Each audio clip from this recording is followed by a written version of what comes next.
Hello students, स्वागत है आपका आईसीटी वर्चुअल क्लासेस में। मैं हूं कविता, आपकी साइंस टीचर। उम्मीद करती हूं आप सभी अच्छे होंगे और स्वस्थ होंगे। क्लास कंटिन्यू करेंगे अपना क्वेश्चन पेपर, जिसमें हम देख रहे थे 2023 का क्वेश्चन पेपर। तो जैसे कि हमने कहा है, इस क्वेश्चन पेपर में हम सिर्फ बायो के जो क्वेश्चन है वो सॉल्व कर रहे हैं। जैसे कि कुछ क्वेश्चन आपने सॉल्व कर लिए हैं, कुछ क्वेश्चन को आज हम यहाँ पर सॉल्व करेंगे। सबसे पहले देखते हैं कि हमने कौन कौन सा क्वेश्चन सॉल्व किया। तो सही मिलान में आपने सिर्फ पहला जो ऑप्शन है यहाँ पर क या फिर फर्स्ट स्मॉल इंटेस्टाइन, इसका मैच कराया है, क्योंकि आपका बायो का क्वेश्चन ये है। ठीक है। नेक्स्ट जो हमने कहा, रिक्त स्थानों की पूर्ति में आपके पास आया है ख। ये आपने देखा, आपने कहा ऐसे पुष्पों को क्या कहते हैं जिनमें केवल नर या अथवा मादा जनन अंग होते हैं। यानी कि आपसे पूछा गया a flower that has either male or female reproductive parts is called unisexual flower, या एक लिंगी पौधे इन्हें हमने कहा था। ठीक है। नेक्स्ट आपने कहा पादपों द्वारा संश्लेषित खाद्य का भंडारण डैश के रूप में होता है। यानी कि आपसे पूछा गया है the food synthesised by plant is stored as. यहाँ पर जब क्या होता है, पौधे में भोजन का निर्माण होता है, तो वो जो भोजन है वो संचित हो जाता है। किस रूप में संचित होता है, ये आपसे पूछा गया है। तो सबसे पहले तो आपने कहा कि जब फूड सिंथेसाइज्ड होता है, जब फूड सिंथेसाइज्ड होता है, या हमने कहा जब भोजन का संश्लेषण होता है, जब भोजन का संश्लेषण होता है, इसे क्या कहते हैं, इस प्रक्रिया को कहते हैं प्रकाश संश्लेषण।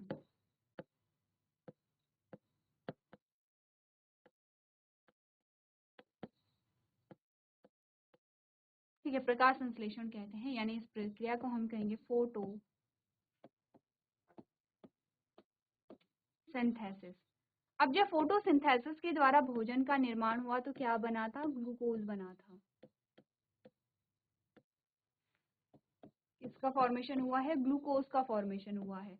लेकिन स्टोर किस फॉर्म में हुआ है, यानी कि पत्ती में भोजन बना। जैसे कि हम क्या करते हैं, हम यहाँ पर फसल को उगाते हैं और उसके बाद जो भी हमारा अनाज होता है उसे हम एक बार में यूज नहीं करते, उसे हम संचित कर लेते हैं। ठीक है। तो वैसे ही हमने कहा कि फोटोसिंथेसिस के प्रोसेस में ग्लूकोज हुआ। अब ग्लूकोज को हम संचित कर देंगे, किस रूप में करेंगे ये आपसे पूछा जाता है। एक बार आप लोग देखिए, सबसे पहले तो हमने ये कहा है कि फोटोसिंथेसिस क्या होती है। ठीक है। और फोटोसिंथेसिस में आपने क्या क्या चीजें पढ़ी थी, आप उसे जल्दी से रिवाइज करेंगे। फिर हमने कहा फोटोसिंथेसिस में जो भोज्य पदार्थ है वो किस रूप में यहाँ पर संचित होता है, ये आपसे पूछा गया है।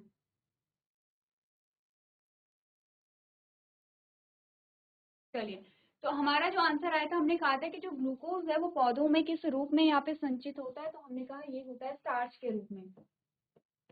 स्टार्च, ठीक है, किसके रूप में होता है, स्टार्च के रूप में होता है।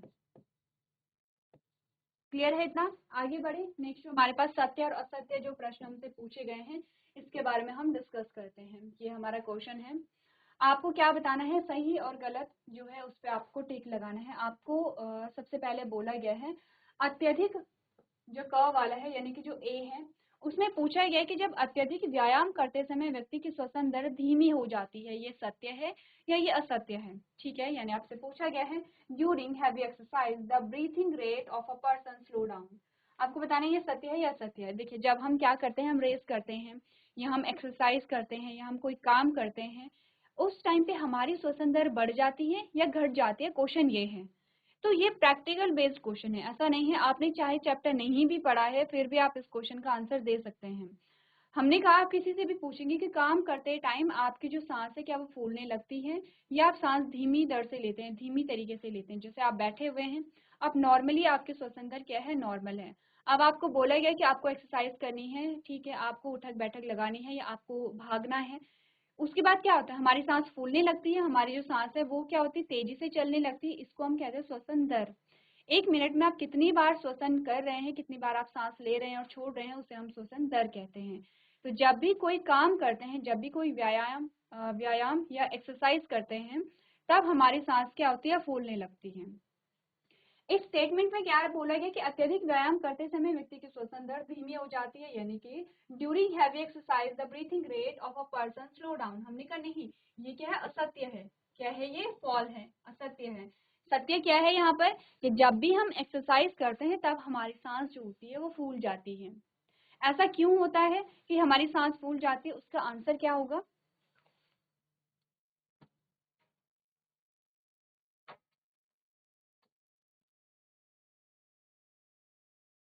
देखिए, हम सांस क्यों ले रहे हैं, इसका रीजन अगर हम कहें कि हम सांस क्यों ले रहे हैं, जब भी आप सांस लेते हैं तो आप क्या करते हैं, ऑक्सीजन को लेते हैं और आप कार्बन डाइऑक्साइड को छोड़ देते हैं।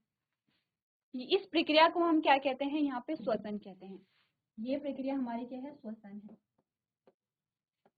अब ये जो ऑक्सीजन है ये हमारे ब्लड वेसल में एंटर हो जाती है इस प्रकार से। अब हमारा ब्लड क्या करेगा, एक अंग, हमारे कोई भी जो अंग है, कोई भी जो कोशिका है, उसे क्या देगा, यहाँ पे ऑक्सीजन देगा।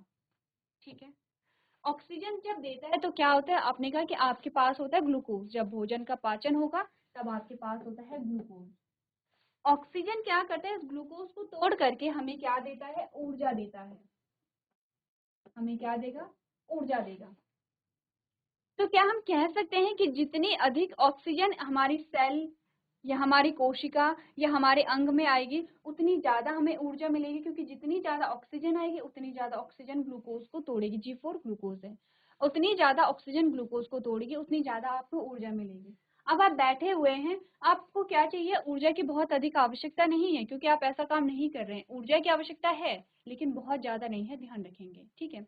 ऐसा नहीं है कि आप बैठे हुए हैं, आप सो रहे हैं तो आपको ऊर्जा की आवश्यकता है ही नहीं। आपने कहा श्वसन तो आप तभी भी करते हैं, और श्वसन का जो मुख्य जो हमारा रीजन है वो यही है, जिससे कि ऑक्सीजन हमारे शरीर में जाए, ग्लूकोज को तोड़े और हमें क्या दे, ऊर्जा दे, एनर्जी दे। हमने कहा कि एनर्जी की रिक्वायरमेंट हमें हमेशा होगी, चाहे कभी कम हो कभी ज्यादा हो, ठीक है। अब हुआ क्या, यहाँ पर हमने क्या किया कि जब हम बैठे हुए थे तो हम नॉर्मली सांस ले रहे थे, नॉर्मली आप ऑक्सीजन को ग्रहण कर रहे थे। आपको बोला गया कि आपको काम करना है, काम करने के लिए आपको क्या चाहिए, ताकत चाहिए, जिसे हम ऊर्जा भी कहते हैं। हमने कहा काम करने के लिए हमें ऊर्जा चाहिए, तो अब हम तेजी से सांस लेने लगते हैं। तेजी से सांस लेने का मतलब है कि हम जल्दी जल्दी ऑक्सीजन अपनी बॉडी में क्या करते हैं, डालते हैं, जिससे कि अधिक से अधिक ऑक्सीजन जाए और अधिक से अधिक ग्लूकोज को तोड़े और अधिक से अधिक ऊर्जा आपको क्या हो, यहाँ पे प्राप्त हो। तो इसीलिए हमने कहा कि जब भी हम श्वसन करते हैं या जब भी हम एक्सरसाइज करते हैं तो हमारी श्वसन दर जो है वो यहाँ पे क्या हो जाती है, बढ़ जाती है। क्लियर है इतना? अब आपको समझ आया कि क्यों यहाँ पर जो आपका जो कथन है वो असत्य है। चलिए अब देखिए ग, क्वेश्चन नंबर 3 का ग देखिए, जिसमें दंत छह छार की उपस्थिति के कारण होता है। आपने कहा क्या क्वेश्चन पूछा गया है आपसे, tooth decay is caused by the presence of base. क्या छार की उपस्थिति के कारण आपके दांत खराब होते हैं? लेकिन आपने कभी देखा होगा, अगर आपने कुछ खाना खाया और आपने ब्रश नहीं किया है, जैसे रात को आपने खाना खाया, आपने ब्रश नहीं किया, सुबह आप उठेंगे तो एक बार आप नोटिस करेंगे कि आपके जो मुंह है वो खट्टा सा हो रखा है। आपका जो मुंह है उसमें खट्टापन है। खट्टेपन का मतलब होता है, हमने कहा खट्टेपन का मतलब है अम्ल, या जिसे आप क्या कहते हैं, एसिड कहते हैं।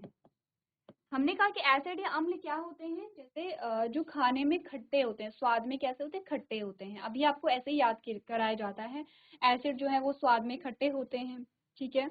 जो बेस होते हैं वो स्वाद में कैसे होते हैं, कड़वे से होते हैं या कुछ इस प्रकार के होते हैं, ठीक है। आपने कहा जो अम्ल होते हैं वो खट्टे होते हैं, और जब आप ब्रश नहीं करते हैं तो आपका मुंह कैसा हो जाता है, खट्टा हो जाता है। आपके मुंह में, आपका मुंह खट्टा होने का मतलब है कि आपके मुंह में एसिड हो जाता है, एसिड जमा हो जाता है।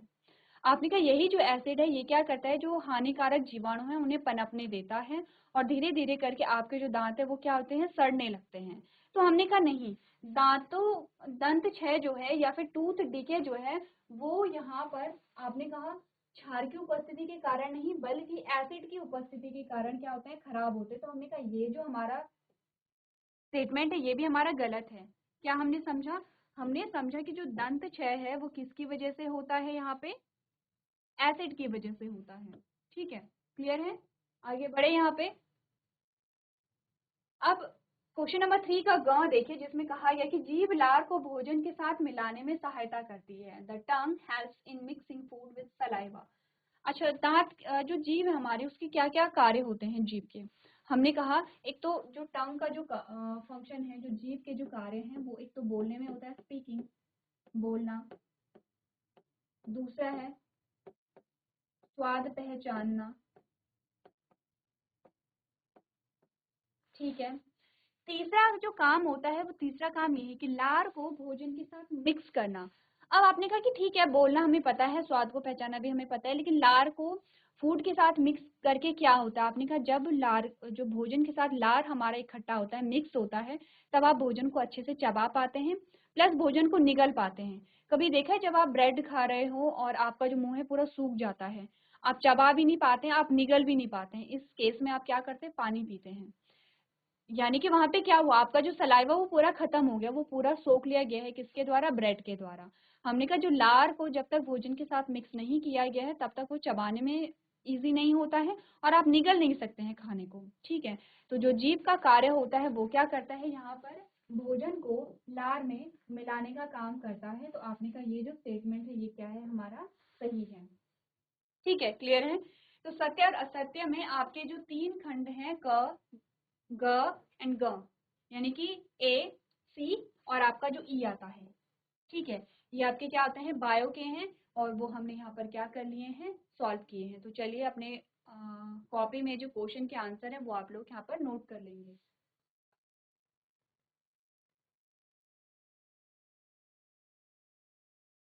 चलिए आगे बढ़ते हैं, और आगे हमारे पास आता है क्वेश्चन नंबर 4। क्वेश्चन नंबर 4 में क्या पूछा गया है? सही विकल्प का चयन कीजिए। आपके पास क्या होंगे? 4 ऑप्शन होंगे और आपको सही विकल्प चुनना है। तो आपके पास सबसे पहला जो है क, ये आपके पास आया है बायो का, जिसमें आपसे क्या पूछा गया है?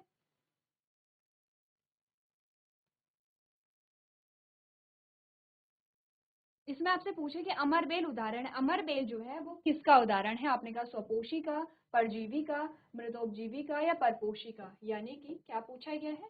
Cuscuta is an example of autotroph, parasite, saprotroph और होस्ट। किसका एग्जाम्पल है कसकटा?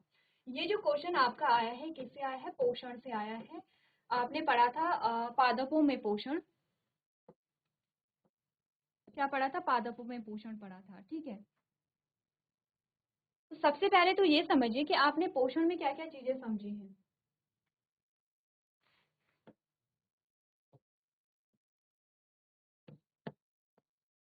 पोषण, आपका जो क्वेश्चन आया है वो आया है पोषण से। अब पोषण में आपसे क्या क्या क्वेश्चन पूछे जा सकते हैं, क्या क्या क्वेश्चन आ सकते हैं? सबसे पहला हमने क्या बोला था? पोषण की परिभाषा, पोषण की परिभाषा आपको करनी है।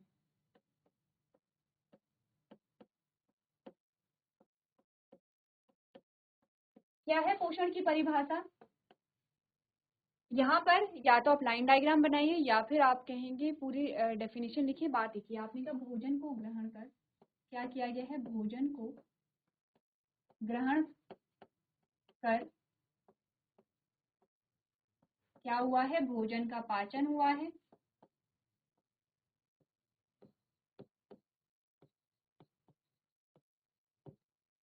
पाचन के बाद क्या मिली है? ऊर्जा मिली है।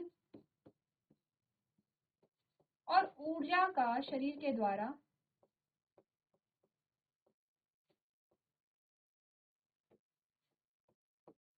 उपयोग, यही पोषण है, ठीक है। फिर आता है पोषण के प्रकार।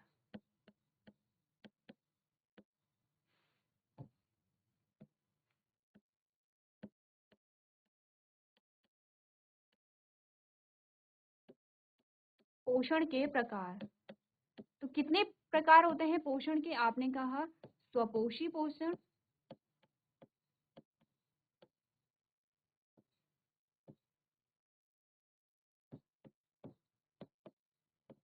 ठीक है, जिसे ऑटोट्रॉफिक न्यूट्रिशन कहते हैं।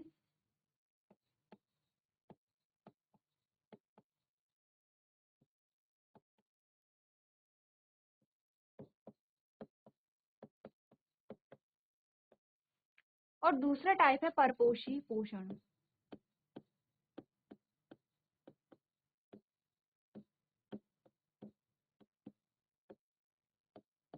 जिसे कहते हैं हेटेरोट्रॉफिक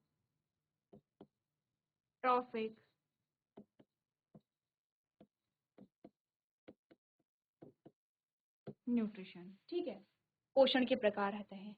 अब हमने कहा इनके एग्जाम्पल आपके पास पूछे जाते हैं, तो एग्जाम्पल आपके पास क्या आएंगे?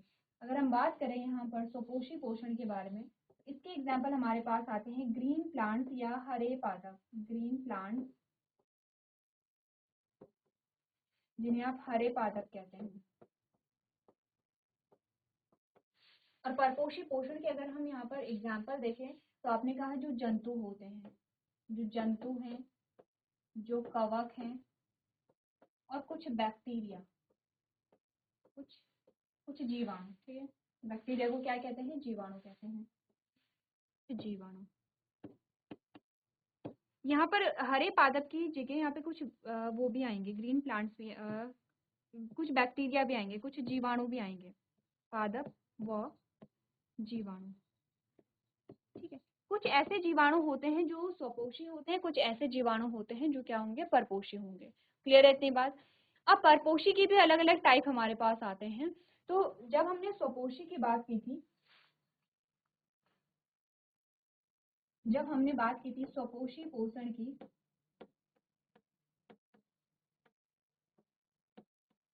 स्वपोषी पोषण हमने कहा किसमें होता है? पादपों में होता है। स्वपोषी पोषण आपने पादप में देखा था। आपने कहा पादप में कैसे पोषण होता है? आपने कहा एक प्रक्रिया के द्वारा जिसका नाम है प्रकाश संश्लेषण, इसके द्वारा होता है। इसके द्वारा क्या बना है? आपने कहा ग्लूकोज बना है, ठीक है। इसके द्वारा क्या बना है? ग्लूकोज बना है। ग्लूकोज जो होता है वो स्टार्च के रूप में संचित होता है, यही अभी कुछ देर पहले हमने पढ़ा है, स्टार्च के रूप में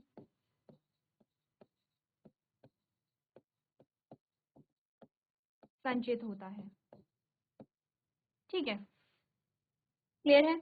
अब जब ये प्रकाश संश्लेषण हो तो प्रकाश संश्लेषण के लिए क्या क्या चाहिए था? आपने कहा प्रकाश संश्लेषण के लिए चाहिए था सूर्य का प्रकाश, सूर्य का प्रकाश,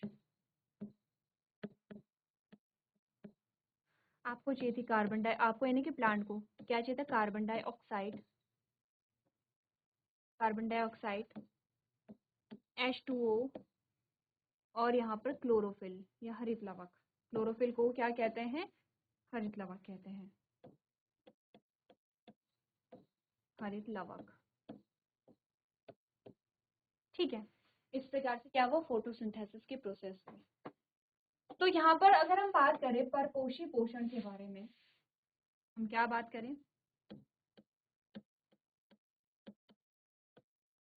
परपोषी पोषण के बारे में अगर बात करें तो ये अलग अलग तरीके से होता है। जैसे कि आपने कहा परजीवी है, ठीक है। जैसे कि आपने कहा मृत जीवी है, ठीक है। जैसे कि आपने कहा कीटभक्षी है, ठीक है। ये अलग अलग तरीके से क्या होता है? परपोषी पोषण होता है। जैसे कि आपने कहा सहजीवी संबंध है,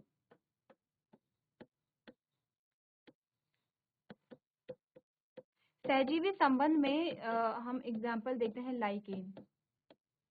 लाइकेन अपना भोजन स्वयं नहीं बनाता है, ठीक है। तो ये परपोषी पोषण के प्रकार है।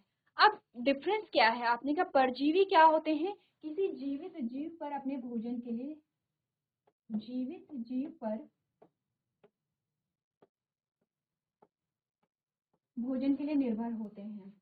मृतजीवी क्या होते हैं? आपने कहा मृतजीवी जो होते हैं वो सड़े गले पदार्थों पर निर्भर होते हैं अपने भोजन के लिए। और कीटभक्षी क्या होते हैं? आपने कहा ये कीटों को भी खाते हैं, इनमें फोटोसिंथेसिस भी होती है, लेकिन ये कीटों पर भी निर्भर होते हैं, क्योंकि कीटों को खा करके ये अपने नाइट्रोजन संबंधित जो डेफिशिएंसी है, जो कमी है, उसे पूरा करते हैं। क्लियर है इतना? अब आपने समझ लिया है पोषण को और पोषण के प्रकार को, जिसमें आपने ऑटोट्रॉप और हेटेरोट्रॉप जो टाइप से। चलिए एग्जाम्पल आपके पास आते हैं अमरबेल, और अमरबेल किसका एग्जाम्पल है आपको ये बताना है। तो चलिए थोड़ा सा एग्जाम्पल के बारे में बात कर लेते हैं, थोड़ा एग्जाम्पल हम समझ लेते हैं।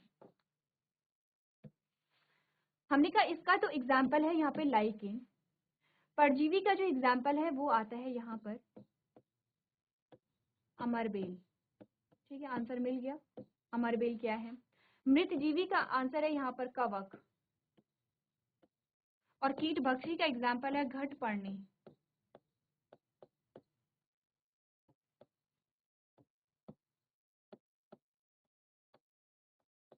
घटपर्णी, ठीक है। एग्जाम्पल देख लिए सबकी। सहजीवी संबंध किसमें होता है? लाइकेन में होता है। परजीवी जो होते हैं वो कौन होते हैं? अमरबेल जो है वो परजीवी है, जो अपने भोजन के लिए किसी जीवित पादप पर निर्भर रहती है, ठीक है। मृतजीवी कौन है? जो कवक होते हैं वो क्या होते हैं? मृतजीवी हैं। कीट भक्षी आपने कहा घटपर्णी है।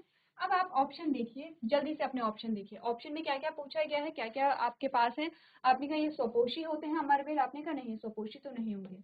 तो क्या परजीवी होते हैं? मृतजीवी भी नहीं होंगे। परपोषी, तो परपोषी का ही प्रकार तो परजीवी है। आपने कहा अगर परजीवी नहीं होता और स्वपोषी है, मृतजीवी है या परपोषी है, तो आप आंसर कौन सा टिक करते हैं? आपने कहा परपोषी होता है। लेकिन आपने कहा परपोषी का ही प्रकार आपके पास आया है, क्या है यहाँ पर? परजीवी है। आपने कहा अमरबेल का उदाहरण है वो क्या है? यहाँ पे परजीवी है। क्या है अमरबेल? यहाँ पे परजीवी है। यानी कि क्या आंसर आपका आया? कसकटा क्या है? ऑटोट्रॉप है, पैरासाइट है, सैप्रोट्रॉप है, होस्ट है? आपने कहा पैरासाइट है, ठीक है। तो चलिए अपने क्वेश्चन के आंसर को आप लोग यहाँ पर नोट कर लेंगे।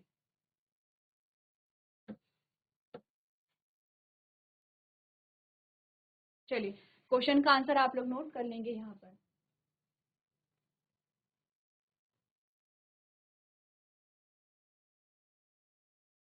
चलिए नेक्स्ट क्वेश्चन सॉल्व करते हैं, जिसमें आपसे पूछा ये है यहाँ पर क्वेश्चन नंबर 4 का ग, ठीक है। क्वेश्चन नंबर 4 के ग में आपसे क्या पूछा गया है? पादपों में जल का परिवहन होता है। जो पादप होते हैं उनमें जल का परिवहन कैसे होता है? जाइलम के द्वारा होता है, रंध्रों के द्वारा होता है, फ्लोएम के द्वारा होता है, मूल रोमों के द्वारा होता है। यानी कि थर्ड जो आपके पास है, आपने कहा in plants water is transported through xylem, phloem, stomata and root hair. सभी के बारे में थोड़ा सा बात कर लेते हैं, ठीक है। क्या क्या आपके पास यहाँ पर ऑप्शन आए हैं? पहला ऑप्शन आया है आपके पास जाइलम, दूसरा ऑप्शन आपके पास आया है फ्लोएम, तीसरा आपके पास आया है रूट हेयर,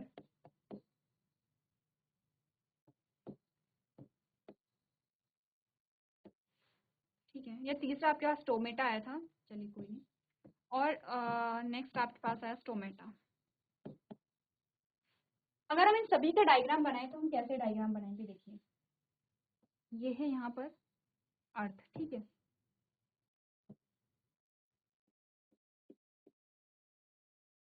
ये है आपका रूट वाला पोर्शन, ठीक है। अब आते हैं यहाँ पर नेक्स्ट पोर्शन पे, ठीक है। इस प्रकार से चलिए अब हम लेबलिंग अगर करें यहाँ पर तो क्या क्या हम यहाँ पर लेबलिंग करते हैं, देखिए। सबसे पहले हमने कहा ये जो आपके पास स्ट्रक्चर है ये है स्टोमेटा, जिसे आप कहते हैं रंध्र। क्या कहेंगे इसे? रंध्र कहेंगे, ठीक है। दूसरा हमारे पास आता है रूट हेयर। ये आपके रूट हेयर हैं जिन्हें जड़ रोम कहते हैं। ये जो छोटे छोटे हेयर लाइक स्ट्रक्चर हैं इन्हें हम क्या कहते हैं? रूट कहते हैं, जड़ रोम कहते हैं। फिर हमारे पास आता है फ्लोएम। ये वाला जो पोर्शन है ये आपका आता है फ्लोएम, और ये वाला जो पोर्शन आपका आता है ये है जाइलम। ये है जाइलम, ठीक है। क्लियर है यहाँ पर? अब हाँ, आपको पूछा गया कि जल का परिवहन निम्नलिखित में से कौन करता है। तो अब आपको ये बताने कि हर एक के काम क्या क्या होते हैं। सबसे पहले यहाँ पर होगा पानी। भूमि के नीचे मिट्टी में क्या होता है? पानी होता है, ठीक है। पानी का जो अवशोषण है वो कौन करेगा?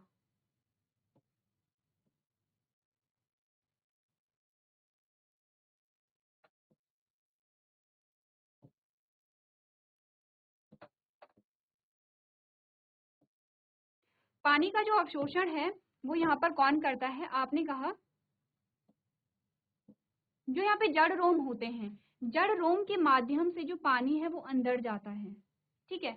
जड़ रोम जो होते हैं वो पानी को कहाँ लेके जाते हैं? रूट में लेके जाते हैं, और रूट से ऊपर जाता है। आपको बताना है कि यहाँ से जो पानी ऊपर की ओर जा रहा है वो यहाँ पर कौन लेके जाता है? ऑप्शन है जाइलम है, फ्लोएम है, रूट है, स्टोमेटा है।